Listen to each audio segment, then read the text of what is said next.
হাকিমুন নফস মানে যিনি অন্তরের চিকিৎসা করেন। তো যার অন্তরে এত হিংসা তিনি কার অন্তরের চিকিৎসা করবেন? আপনারাই এটা চিন্তা করেন যে যার অন্তরে এত হিংসা তিনি যদি হাকিমুন নফস হন তো বাকিদের অবস্থা কি? কে বা কারা এইসব ডিগ্রি দেয় আল্লাহ ভালো জানে। রুগী বড় বড় ডাক্তার হয়ে গেলে তো ডাক্তার কোন দিকে যাবে? এই ধরনের ধোঁকাবাজি দেওয়া, মানুষদেরকে এই সমস্ত ডিগ্রি নিয়ে ধোঁকা দেওয়া, এগুলি হলো সাধারণ মানুষদের চক্ষু অন্ধ করে দেওয়ার ব্যবস্থা। একটা বুজুর্গি সাইজ নেওয়ার কি, আমি অনেক বড় বুজুর্গ মানুষ, আল্লাহওয়ালা লোক, হাতে তসবিহ লইছে, চোখ বন্ধ করে জিকির করতেছে, পাবলিক মনে করতেছে না জানো কি করতেছে। এখন যদি আপনার অ্যালার্জি থাকে জামাত ইসলামীর, আপনি এটা করবেন না, আপনি নতুন একটা কিছু করেন। কিন্তু তাই বলে আপনি খোঁচা মারা কথা বলা হয়েছে খোঁচা মারা পদ্ধতিতে। উদ্দেশ্য হলো কোন একটি দলকে খোঁচা মারা। এই যে খোঁচা মারা কথা বলা, এটা একটি বড় বদভ্যাস।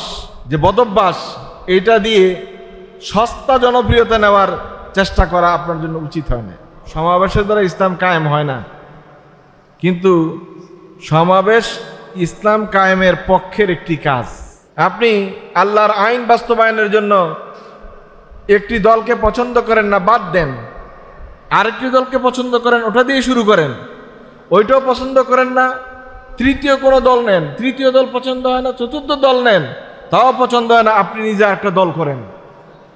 কিন্তু আপনাকে এই কাজটি করতেই হবে। একটা সময় বড় বিপদ গেছে, জামাত ইসলামী একমাত্র দল যে নাকি বলতো দিন কায়েমের কথা, ইসলামী রাষ্ট্র ব্যবস্থার কথা, ভোটিংয়ের কথা। কিন্তু পরবর্তীতে আল্লাহ তাআলা তাদের অন্তরকে খুলে দিয়েছেন, বিষয়টি তারা বুঝতে পেরেছেন। হাকিমুন নফস খ্যাত একজন আলেম জাতীয় সমাবেশ নিয়ে কঠিন সমালোচনা করে বলেছেন, 5 কোটি মানুষের আয়োজন করে এর চেয়েও বড় সমাবেশ করলে ইসলাম কায়েম হবে না, এটা ধোঁকাবাজি, জাতির সাথে প্রতারণা ছাড়া আর কিছুই না। যে বিগত 16 বছরে যারা দাড়ি রাখছে তাদেরকে প্রমোশন দেওয়া হয় নাই, যারা নামাজ পড়ছে তাদেরকে সন্দেহের তালিকায় রাখা হয়েছে। তাহলে আপনার কোন সেক্টরে আপনি এতটা শক্তিশালী বলতে পারেন যে আমি রাষ্ট্র ক্ষমতায় গেলে আমাদের সরকার টিকে থাকবে? সুতরাং এই দেশে ইসলাম কায়েমের রাস্তা অনেক দূর সময় লাগবে। 50 বছর তো লাগছে এটাই বুঝাইতে যে রাজনীতি করা ফরজ। এটা বুঝতে যদি 50 বছর লাগে আমাদের হুজুরদের, আলেম ওলামাদের, তাহলে আর কত বছর পরে আমাদের মানুষ তৈরি হবে? আবার চিন্তা করেন, তাহলে অন্তত 250 বছর লাগবে। 250 বছর পরে এনে গিয়ে আমাদের লোকজন তৈরি হবে। তাহলে এত তাড়াহুড়া করে ইসলাম কায়েম করার চিন্তা যারা মাথায় নেন, তারা কিন্তু ওইটা চিন্তা করেন না যে এটা টিকে থাকবে কিনা, টিকে থাকার ব্যবস্থা আমাদের আছে কিনা। এগুলো সবই হলো অতি কথন। বেশি কথা বলা মানে বেশি অপরাধে জড়িয়ে যাওয়া।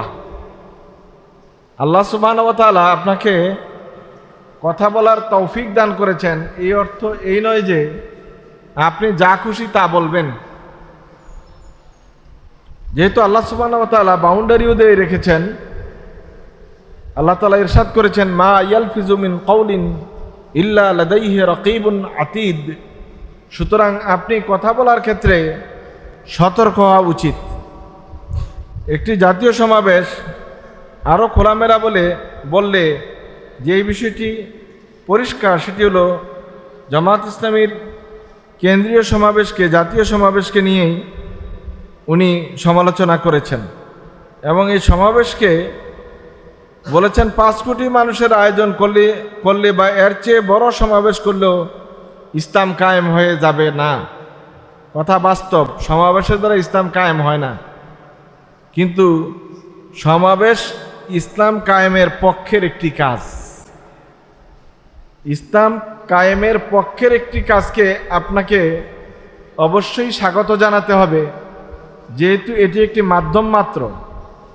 সমাবেশে 5 কোটি 10 কোটি মানুষ আসা, এটা দিয়ে ইসলাম কায়েম হয়ে যাবে না। কারণ ওই 5 কোটি মানুষই শব্দেই ইসলামের ভোটার, এটারও কোনো নিশ্চয়তা নেই। সেখানে দর্শক আছেন, বিরোধীরা আছেন, আবার অনেক ক্রাইটেরিয়ার অনেক টাইপের মানুষ আছেন। সবাই তো এক মানসিকতার এক দলের লোক না। কিন্তু এই সহজভাবে কিন্তু কথাটি বলা হয়নি। কথাটি বলা হয়েছে খোঁচা মারা পদ্ধতিতে। উদ্দেশ্য হলো কোন একটি দলকে খোঁচা মারা। এই যে খোঁচা মারা কথা বলা, এটা একটি বড় বদভ্যাস, এটা পরিত্যাগ করা উচিত। ইসলামকে কায়েম করার জন্য যে কোনো রকমের প্রকার পদ্ধতি পন্থা যেগুলো হালাল পদ্ধতির মধ্যে পড়ে, এই সকল পদ্ধতিকেই দিন কায়েমের ক্ষেত্রে সহযোগিতা নেওয়া বা সহযোগিতা করা, এটি আপনার আমার দায়িত্ব এবং কাজ। তো হইতে পারে গণতান্ত্রিক পদ্ধতি, হইতে পারে ভোটিং পদ্ধতি, হইতে পারে আপনার ক্যাম্পেইন, হতে পারে মিছিল মিটিং, হতে পারে কোনো মহাসমাবেশ বা সমাবেশ, হতে পারে কোনো আলোচনা সভা। যেভাবে আপনি পছন্দ করেন, যেই জায়গার মানুষ যেভাবে মোটিভেটেড হয়, সেটা করার দায়ভার কিন্তু আপনার। ইসলাম প্রচারের একটি কোনো পদ্ধতি নয়, নির্ধারিত কোনো পদ্ধতি নয়, নানাবিধ নানা রকমের পদ্ধতি হতে পারে। আর আল্লাহ তাআলা এই জন্যই এটি স্পষ্ট করেন নাই, বলেছেন উদউ ইলা সাবিলি রাব্বিকা বিল হিকমা ওয়াল মাউইজাতিল হাসানাহ ওয়া জাদিলুম বিল্লাতি হিয়া হাসান। যেটা যত হাই কোয়ালিটি, ভালো কোয়ালিটি, যখন যা প্রয়োজন, যেভাবে আপনি দাওয়াতের পদ্ধতি সুগম মনে করেন, যেভাবে করলে আপনি একামতে দ্বীনের কাজ সফল হবে বলে মনে করেন, সেভাবেই করেন। এটা একটা নির্ধারিত গণ্ডিবদ্ধ পদ্ধতিতে করতে হবে, আল্লাহ তাবারক তাআলা কিন্তু সেটি বলেননি। কিন্তু একামতে দ্বীনের কাজ করা এটা ফরজ, এখান থেকে এক চুল পরিমাণ সরে যাওয়ারও কোনো সুযোগ নেই। এখন আপনি যেভাবে ভালো মনে করেন সেটাই করেন। আপনি আল্লাহর আইন বাস্তবায়নের জন্য একটি দলকে পছন্দ করেন না, বাদ দেন। আরেকটি দলকে পছন্দ করেন, ওটা দিয়ে শুরু করেন। ওইটাও পছন্দ করেন না, তৃতীয় কোনো দল নেন। তৃতীয় দল পছন্দ হয় না, চতুর্থ দল নেন, তাও পছন্দ হয় না, আপনি নিজে একটা দল করেন। কিন্তু আপনাকে এই কাজটি করতেই হবে। আল্লাহ তাআলা এই কাজটি আপনার উপর ফরজ করেছেন। সুতরাং কোনো দলকে অবজ্ঞা করে বা তাকে খারাপ জানার কারণে আপনি এই কাজটি ছেড়ে দিতে পারেন না। আপনার হয়তো পদ্ধতি পছন্দ হয় না, আপনি নতুন কোনো একটা পদ্ধতি দিয়ে শুরু করেন, অসুবিধা কি? এদেশে যখন জামাত ইসলামী বাংলাদেশ প্রথম শুরু করেছিল ইসলামী রাজনীতির ধারণার কথা, তখন সব মানুষ, আলেম ওলামা, বিশেষত কওমি হাজারাত, তারা মারাত্মক বিরোধিতা করেছেন। এটা ইতিহাস সাক্ষী, আপনারা সবাই জানেন। সে কারণে একটা সময় বড় বিপদ গেছে। জামাত ইসলামী একমাত্র দল যে নাকি বলতো দিন কায়েমের কথা, ইসলামী রাষ্ট্র ব্যবস্থার কথা, ভোটিং এর কথা। কিন্তু পরবর্তীতে আল্লাহ তাআলা তাদের অন্তরকে খুলে দিয়েছেন, বিষয়টি তারা বুঝতে পেরেছেন। আপনারা দেখেছেন যে এক পর্যায়ে ওনারা সক্রিয় রাজনীতিতেও অংশগ্রহণ করেছেন। হাফিজ হুজুর রাহেমাহুল্লাহ তিনি বটগাছ মার্কায় নিজে ইলেকশন করেছেন, যে আজীবন ইলেকশনের বিরুদ্ধে কথা বলেছেন, রাজনীতির বিরুদ্ধে কথা বলেছেন। তাহলে এইটা হলো জামাত ইসলামীর রাজনীতির বড় সুফল, যে এটা জামাত ইসলামী 50 বছর আগে বুঝছে, এই জিনিসটা ওই উলামায়ে হাজারাত 50 বছর পরে আত্মস্থ করেছে। এখন যদি আপনার অ্যালার্জি থাকে জামাত ইসলামীর, আপনি এটা করবেন না, আপনি নতুন একটা কিছু করেন। কিন্তু তাই বলে আপনি খোঁচা মারা কথা বলার যে বদভ্যাস, এইটা দিয়ে সস্তা জনপ্রিয়তা নেওয়ার চেষ্টা করা আপনার জন্য উচিত হয় না। এখানে নাম উল্লেখ করা হয় না, আমিও নাম উল্লেখ করব না। হাকিমুন নাফস খ্যাত। হাকিমুন নাফস অর্থ হলো যিনি নফসের ডাক্তার। তো বাংলা অনুবাদ না করলে তো সাধারণ মানুষ বুঝবে না, বুঝবে এটা বড় কোনো ডিগ্রি বোধ হয়। হাকিমুন নাফস মানে যিনি অন্তরের চিকিৎসা করেন। তো যার অন্তরে এত হিংসা, তিনি কার অন্তরের চিকিৎসা করবেন? আপনারাই এটা চিন্তা করেন যে যার অন্তরে এত হিংসা, তিনি যদি হাকিমুন নাফস হন, তো বাকিদের অবস্থা কি? কে বা কারা এইসব ডিগ্রি দেয় আল্লাহ ভালো জানে। রুগী বড় বড় ডাক্তার হয়ে গেলে তো ডাক্তার কোন দিকে যাবে? এই ধরনের ধোঁকাবাজি দেওয়া, মানুষদেরকে এই সমস্ত ডিগ্রি নিয়ে ধোঁকা দেওয়া, এগুলি হলো সাধারণ মানুষদের চক্ষু অন্ধ করে দেওয়ার ব্যবস্থা।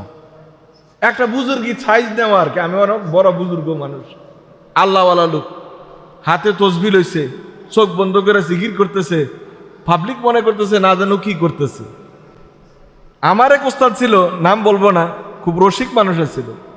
উনি বলতেছে তোরা যে যাস আমার সামন দিয়ে, আমি যে বসে থাকি আর চোখ বন্ধ করে তসবিহ দিবি, তোরা মনে করস আমি মনে হয় খুব বড় বুজুর্গ, আল্লাহ লোক, আর সুবহানাল্লাহ সুবহানাল্লাহ তসবিহ করি। আমি আসলে চিন্তা করি টাকা কই পামু, টাকা কই পামু, টাকা কই পামু, মাদ্রাসা সালামু কেমনি, এই হলো আমার জিকির। মানে ওস্তাদ খুব রসিক ছিল, এই জন্য বলছেন। বাস্তবতা কিন্তু এটা না, উনি ঠিকই আল্লাহওয়ালা মানুষ ছিলেন। তো বিষয়টা হলো এরকম যে এই মানুষদেরকে বাহ্যিক একটা অবস্থা তৈরি করে ধোঁকা দেওয়ার যেই অভ্যাস, এগুলো তো কিছু মানুষ আত্মস্থ করেছে, আর এগুলো দিয়ে মানুষদেরকে ধোঁকা দেয়। নিজে বুজুর্গ সাজার এই যে বদভ্যাস, এটা আগে ছাড়েন, বরং এটা বলেন যে আল্লাহ তাআলা যেন এই দিন কায়েমের মিছিলে আমাদের সবাইকে সামিল করে, আল্লাহ তাআলা যেন আমাদেরকে কবুল করে। বলা উচিত এটা যে আল্লাহ যেন চেষ্টা করে, আমি আমার সাধ্যমতো চেষ্টা করব, যতটুকু আমার দ্বারা সম্ভব, টাকা দিয়ে, পয়সা দিয়ে, বুদ্ধি দিয়ে, ক্ষমতা দিয়ে, আমার কলম দিয়ে, লিখনি দিয়ে, বিবৃতি দিয়ে, বক্তব্য দিয়ে, এটা আমার জন্য আল্লাহ তাআলা ফরজ করেছেন, আমি এটা করব।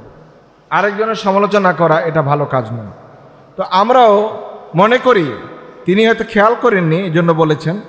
তিনি একটু চিন্তা করে কথা বললে হয়তো এতটুকু বলতেন না। কারণ উনি এই বক্তব্য দিয়ে যে নিজে খুব তুষ্ট হয়েছেন, এটা আমরা মনে করি না। মনে করি যে ভুলবশত কথাগুলো বলেছেন, আশা করি শুধরানোরও চেষ্টা করবেন। আমি প্রথমেই বলেছি, এখনো বলি, কোন একটা সমাবেশ, কোন একটা মিছিল, এটা ইসলাম কায়েমের জন্য যথেষ্ট নয়, বরং এটা একটি অংশ মাত্র। এই যে ভোটিং পদ্ধতি, আমি আপনাদেরকে বহুবার বলেছি, এই ভোটিং পদ্ধতি ইসলামের ভোটিং পদ্ধতি না।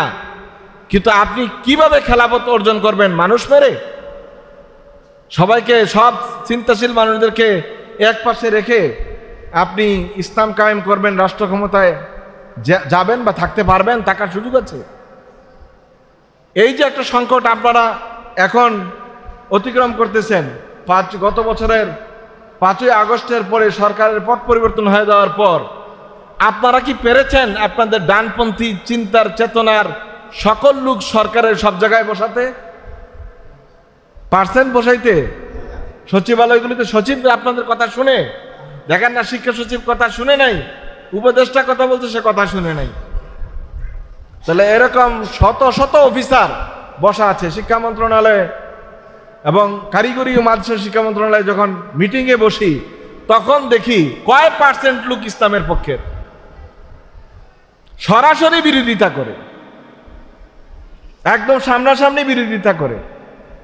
তো ওই অফিসারগুলো তো আপনি তৈরি করতে পারেন নাই, যারা কথা বলবে, যারা কারিকুলাম তৈরি করে, যারা সিলেবাস তৈরি করে, যারা আপনার কিনা কয় সরকারের নীতি নির্ধারণ করে বিভিন্ন মন্ত্রণালয়ে, ওই নীতি নির্ধারণী অফিসার আপনি তৈরি করতে পারেন নাই। কিসের ইসলাম করতেছেন? বিবৃতি দিয়ে আসছেন মাঠে, আপনার বিবৃতিটাই বিকৃত করে আবার মিডিয়াতে চলে যাচ্ছে। তাহলে মিডিয়াতে আপনার লোক নেই?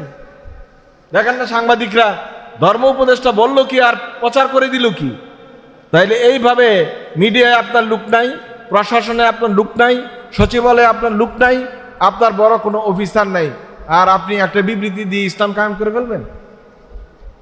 সব সেক্টরে আপনার লোক লাগবে, সব জায়গায় আপনার লোক লাগবে। ওই লোকগুলো তৈরি করতে হবে, মন মানসিকতায়, চিন্তায়, চেতনায় ইসলামী চেতনার লোক তৈরি করতে হবে। এটা না করা পর্যন্ত আপনি ইসলাম কায়েম করার কোনো সুযোগ নেই। গেলেও ক্ষমতায় 1 বছরও টিকবেন না। এটার সবচেয়ে বড় উদাহরণ হলো, আপনি মিশরে ইসলামপন্থীরা ক্ষমতায় গিয়েছিল, 1 বছরও টিকতে পারে নাই। কারণ তখন মিশরে সেনাবাহিনীকে ইসলামাইজেশন করা যায় নাই, সিসি জোর করে ক্ষমতায় বসে গেছে এবং মুরসিকে ফাঁসি দিয়ে দিয়েছে। তাহলে এটা তো আপনাদের চোখের সামনে যে মিশরে একটা রাষ্ট্র ব্যবস্থা, ইসলামী রাষ্ট্র ব্যবস্থা কায়েম হয়ে যাওয়ার পর পুরোপুরি গণতান্ত্রিক প্রক্রিয়ায় ক্ষমতায় যাওয়ার পরেও মুরসি ক্ষমতায় থাকতে পারে নাই, যেহেতু একটা সেক্টরে কোনো সংস্কার করা হয় নাই, সেটা ছিল সেনাবাহিনী। তাহলে আপনাকে সেনাবাহিনীর কতজন অফিসার ইসলামের পক্ষের অফিসার, যে বিগত 16 বছরে যারা দাড়ি রাখছে তাদেরকে প্রমোশন দেওয়া হয় নাই, যারা নামাজ পড়ছে তাদেরকে সন্দেহের তালিকায় রাখা হয়েছে। তাহলে আপনার কোন সেক্টরে আপনি এতটা শক্তিশালী বলতে পারেন যে আমি রাষ্ট্র ক্ষমতায় গেলে আমাদের সরকার টিকে থাকবে? সুতরাং এই দেশে ইসলাম কায়েমের রাস্তা অনেক দূর সময় লাগবে। 50 বছর তো লাগছে এটাই বুঝাইতে যে রাজনীতি করা ফরজ। এটা বুঝতে যদি 50 বছর লাগে আমাদের হুজুরদের, আলেম ওলামাদের, তাহলে আর কত বছর পরে আমাদের মানুষ তৈরি হবে? আবার চিন্তা করেন, তাহলে অন্তত 250 বছর লাগবে।